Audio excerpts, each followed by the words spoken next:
Assalamualaikum warahmatullahi wabarakatuh. Cerita dari Bukit Duri ini akan berlanjut lagi.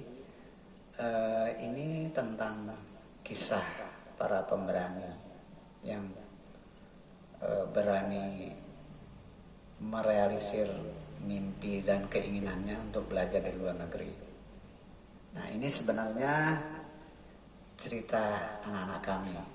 Kebetulan anak kami ada 3 dan 3-tiganya sedang menempuh studi.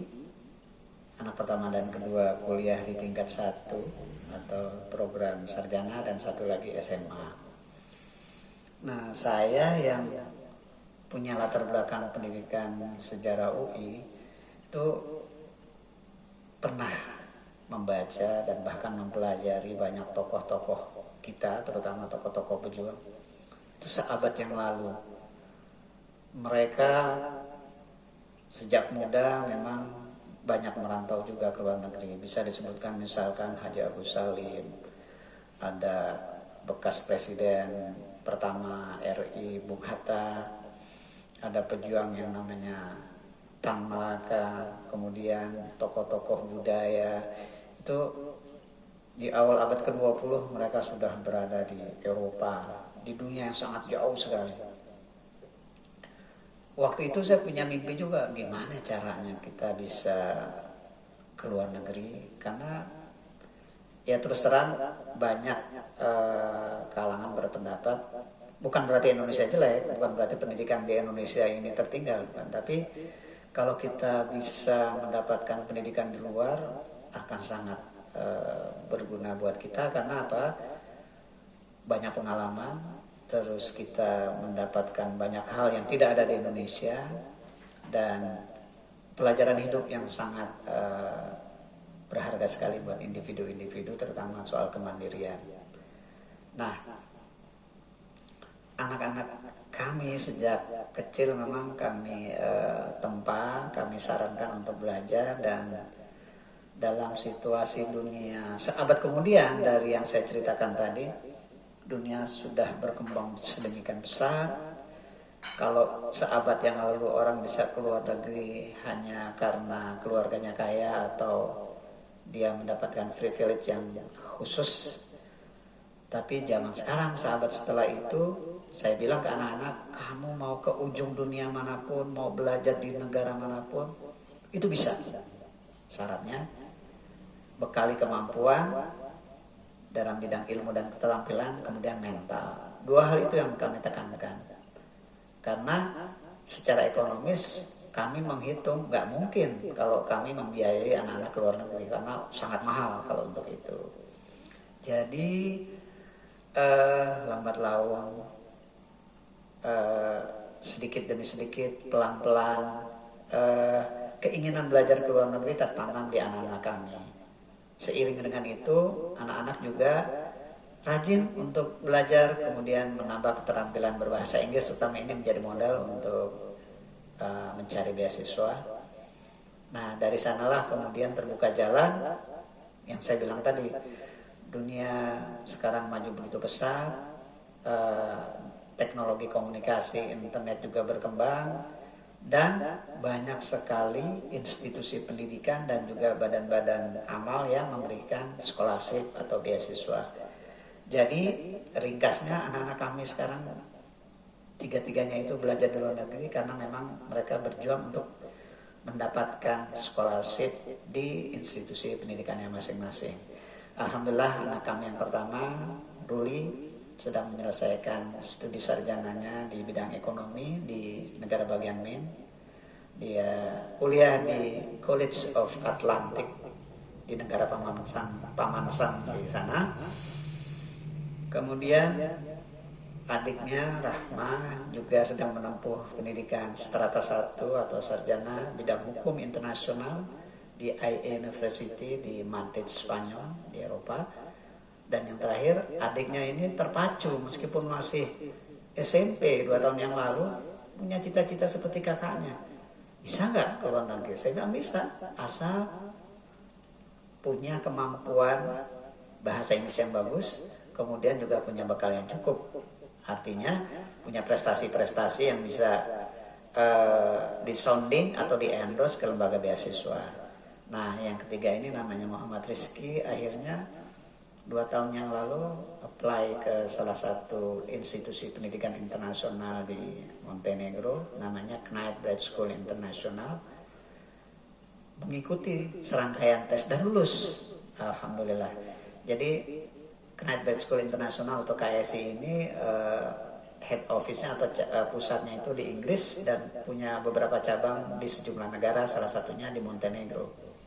Dari beberapa cabang, hanya di Montenegro yang memberikan peluang scholarship. Dan tidak banyak. Hanya 5 siswa yang diberikan kesempatan untuk meraih beasiswa di sekolah internasional yang cukup mahal di kota Tifat sana. Nah, Rizky bisa mendapatkan peluang itu. Dan saya mau cerita di sini terutama untuk Rizky. Jadi 2 tahun yang lalu kami antar, karena Rizky masih 15 tahun waktu mau berangkat. Bayangkan 15 tahun. Itu bukan 1001 lagi mungkin buat generasi muda atau generasi remaja Indonesia. Mungkin lebih ya, karena dia berani untuk meninggalkan tanah air, meninggalkan kehidupan keluarga di sini dan ingin merantau jauh sekali. Itu penerbangan ke sana hampir 2 hari, jadi banyak transit dan memang cukup jauh. Nah, kami berdua, saya sebagai bapak atau ayah dan Rizky itu di pesawat bercerita, dan saya sambil bercerita itu dengan Rizky saya katakan bahwa ini kesempatan yang luar biasa, kesempatan emas untuk meraih pengalaman dan bekal hidup yang sangat berguna kemudian, meskipun jauh dari orang tua. Dan mungkin karena pengaruh dari kakak-kakaknya, Rizky secara mental juga sudah siap meskipun usianya masih sangat muda. Jadi kami mengantar ke sana dan menandatangani sejumlah perjanjian-perjanjian imigrasi. Jadi wajib saya datang ke sana.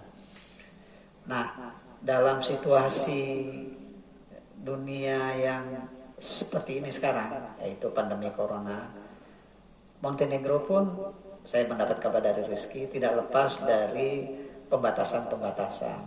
Bahkan sebelum salah satu warganya terkena atau terjangkit virus corona secara positif, Departemen Kesehatan atau otoritas kesehatan sana sudah siap-siap membatasi semua. Jadi kota juga di lockdown, kegiatan warga dibatasi. Jadi Rizky ini sampai hari ini di awal Mei sudah hampir 2 bulan harus di asrama dan terbatas untuk melakukan kegiatan di luar. Meskipun hari-hari juga di asrama, tapi sebelum ada lockdown masih bisa bebas keluar asrama di lingkungan sekolah. Apalagi di bulan suci Ramadan sekarang, sambil mengerjakan beberapa tugas, Rizky juga berpuasa dan mengabarkan. Saya bisa membayangkan bagaimana Rizky menjalani ibadah puasa di kota Tifat yang sepi sendiri, meskipun di asrama ada beberapa teman dan ada guru serta pegawai asrama, tetapi ya buka puasa sendiri, sahur sendiri, menyiapkan makanan sendiri ala kadarnya, itu sungguh sesuatu yang buat kami sebagai orang tua, kadang-kadang waktu kami buka puasa, sahur, kadang-kadang kami ingat anak. Jadi kadang-kadang kita nangis sendiri, ingat bagaimana anak kami berbuka, bagaimana anak kami berpuasa, sahur. Kadang ketika kami makan, kami ingat anak kami. Oleh karena itu, kami sering menanyakan bagaimana puasa, bagaimana. Kami tidak menanyakan, kamu harus puasa kan? Jadi cara kami adalah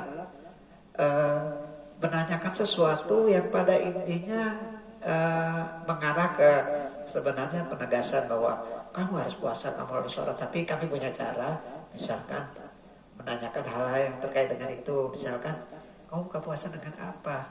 Kemarin dia mengirimkan satu makanan yang itu semacam makaroni yang hanya disiram dengan air panas untuk sahur. Jadi subhanallah, jadi anak-anak kami itu luar biasa. Mereka siap dengan segala keadaan demi masa depan. Karena yang ingin mereka raih adalah harapan dan cita-cita ingin berhasil di kemudian hari. Jadi Rizky punya target ingin kuliah, juga mendapatkan beasiswa yang di universitas yang terbaik di dunia. Karena sekarang dia juga sudah mendapatkan tempat yang cukup baik. Sekolah itu mahal sekali buat kami, nggak mungkin itu kalau di kursi itu Rizky bisa harus membayar hampir 500 juta per tahun, bayangkan itu. Jadi alhamdulillah Rizky bisa mengejar cita-cita lebih awal dibandingkan kakak-kakaknya. Kami mendoakan, dan juga mungkin di antara rekan-rekan atau orang yang melihat cerita kami ini juga punya pengalaman sama. Mungkin juga ada di antara anak-anak bapak, ibu atau keluarga lain yang juga jauh sekarang, jauh sana. Percayalah, doa kita, support kita pada anak-anak itu akan menguatkan mereka, dan mereka akan menjadi generasi yang survive di kemudian hari. Jadi untuk sementara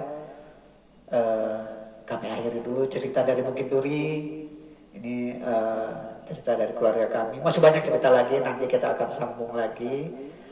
Sekian, sampai sini dulu. Assalamualaikum warahmatullahi wabarakatuh.